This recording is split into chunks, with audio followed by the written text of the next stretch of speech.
மதிமுக வேட்பாளரை ஆதரித்து இறுதிக்கட்ட பிரச்சாரத்தை சட்டத்துறை அமைச்சர் ரகுபதி புதுக்கோட்டையில் துவக்கி வைத்தார்.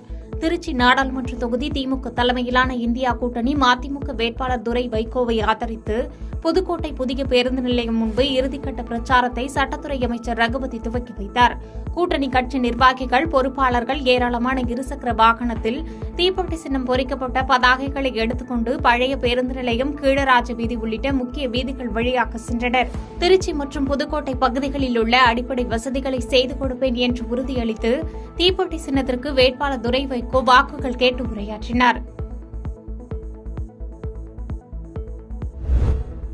குளித்தலை அருகே பெரம்பலூர் நாடாளுமன்ற திமுக வேட்பாளர் அருண் நேருவை ஆதரித்து மாநிலங்களவை உறுப்பினர் திருச்சி சிவா தேர்தல் பிரச்சாரம் மேற்கொண்டார். கரூர் மாவட்டம் குளித்தலை அருகே லாலாப்பேட்டையில் பெரம்பலூர் நாடாளுமன்ற தொகுதியில் திமுக சார்பில் போட்டியிடும் வேட்பாளர் அருண் நேருவை ஆதரித்து மாநிலங்களவை உறுப்பினர் திருச்சி சிவா தேர்தல் பிரச்சாரம் மேற்கொண்டார். அப்போது பேசிய அவர், இந்த தேர்தலானது மிக முக்கியமான ஜனநாயக தேர்தல் என்றும், மீண்டும் மோடி ஆட்சி அமைந்தால் தேர்தல் நடைபெறுமா என்று சந்தேகம் உள்ளதாகவும், 4 கோடி இளைஞர்கள் வேலைவாய்ப்பின்றி தவிப்பதாகவும் குற்றம் சாட்டினார். இதைத் தொடர்ந்து இந்தியா கூட்டணி மீண்டும் ஆட்சி பிடிக்கும் போது விவசாய கடன் மற்றும் கல்வி கடன்களை ரத்து செய்யப்படும் என்றும், இளைஞர்களுக்கு வேலைவாய்ப்பு உருவாக்கி தரப்படும் என்றும் கூறி வாக்கு சேகரித்தார்.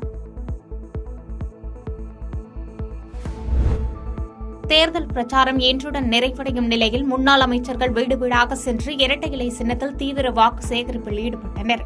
காஞ்சிபுரம் நாடாளுமன்ற தொகுதி அதிமுக வேட்பாளர் ராஜசேகரை ஆதரித்து காஞ்சிபுரம் மாநகராட்சிக்குட்பட்ட ஐதர்பேட்டை, பொய்யாக்குளம், ரங்கசாமிக்குளம் உள்ளிட்ட பகுதிகளில் முன்னாள் அமைச்சர்கள் வளர்மதி மற்றும் சோமசுந்தரம், கழக அமைப்பு செயலாளர் பாலஜாபாத் கணேசன் உள்ளிட்ட அதிமுகவினர் வீடு வீடாக சென்று இரட்டை இலை சின்னத்தில் வாக்களித்து அதிமுக வேட்பாளர் வெற்றி பெற செய்யுமாறு தீவிர வாக்கு சேகரிப்பில் ஈடுபட்டனர். இறுதி நேர வாக்கு சேகரிப்பில் பேண்ட் வாத்தியங்களுடன் முன்னாள் அமைச்சர்கள் இரட்டை இலை சின்னத்தில் வாக்களிக்க கோரி தீவிர வாக்கு சேகரிப்பில் ஈடுபட்டு வருவது குறிப்பிடத்தக்கது.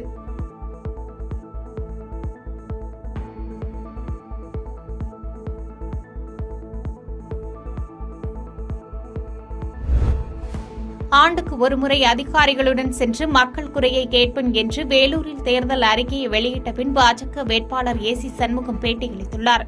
வேலூர் நாடாளுமன்ற தொகுதியில் போட்டியிடும் பாஜக வேட்பாளரும் புதிய நீதி கட்சியின் தலைவருமான ஏசி சண்முகம் தனது தேர்தல் அறிக்கை குறித்து செய்தியாளர்களை சந்தித்தார். அப்போது வேலூர் நாடாளுமன்ற தொகுதியில் 6 சட்டமன்ற தொகுதியிலும் விளையாட்டு மைதானம் அமைக்கப்படும், ஆண்டுக்கு ஒருமுறை அதிகாரிகளுடன் சென்று மக்கள் குறையை கேட்பேன், பெண்களுக்கு இலவச பிரசவம், ஏசிஎஸ் மருத்துவமனையில் பார்க்கப்படும் உள்ளிட்ட பல்வேறு வாக்குறுதிகள் அளிப்பதாக தெரிவித்தார். கோதாவரி பாலாறு இணைக்கின்ற திட்டம் மத்திய அரசு அறிவித்திருக்கிறது. அதேபோல பாலாறு காவிரி இணைக்கின்ற முயற்சிகளில் நிச்சயமாக ஈடுபட்டு செய்வோம். வேலூர் பாராளுமன்றத்திலே குடிநீர் பிரச்சனை இல்லாமல் நிச்சயமாக நடவடிக்கை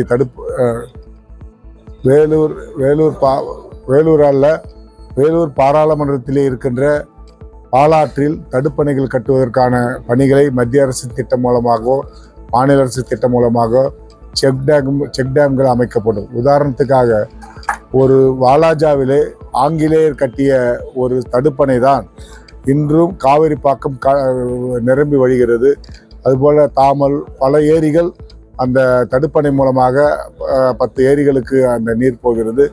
காவிரி பாக்கம் ஏரியை பாருங்கள், கடல் மாதிரி இருக்கும். சாத்தூர் அருகே பொங்கல் விழாவில் கும்மி அடித்து பாஜக வேட்பாளர் ராதிகா சரத்குமார் வாக்கு சேகரிப்பில் ஈடுபட்டார்.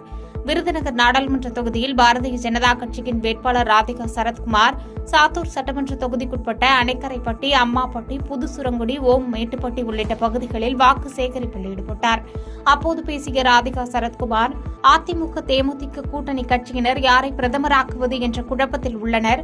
அதனால் அனைவரும் தாமரை சின்னத்திற்கு வாக்களிக்க வேண்டும். பிரதமர் மோடி பல்வேறு நலத்திட்டங்களை மக்களுக்காக செய்து வருகிறார் என கூறி வாக்கு சேகரிப்பில் ஈடுபட்டார்.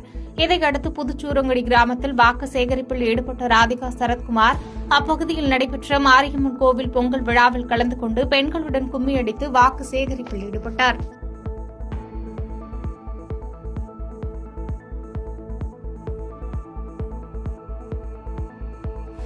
பாதகம் செய்பவரை கண்டால் நாம் பயங்கொள்ளலாகாது பாப்பா, மோதி மிதித்து விடு பாப்பா, அவர் முகத்தில் உமிழ்ந்து விடு பாப்பா. அண்மை செய்திகளை உடனுக்குடன் தெரிந்து கொள்ள இணைந்திருங்கள் இயம்நாடு தொலைக்காட்சியுடன்.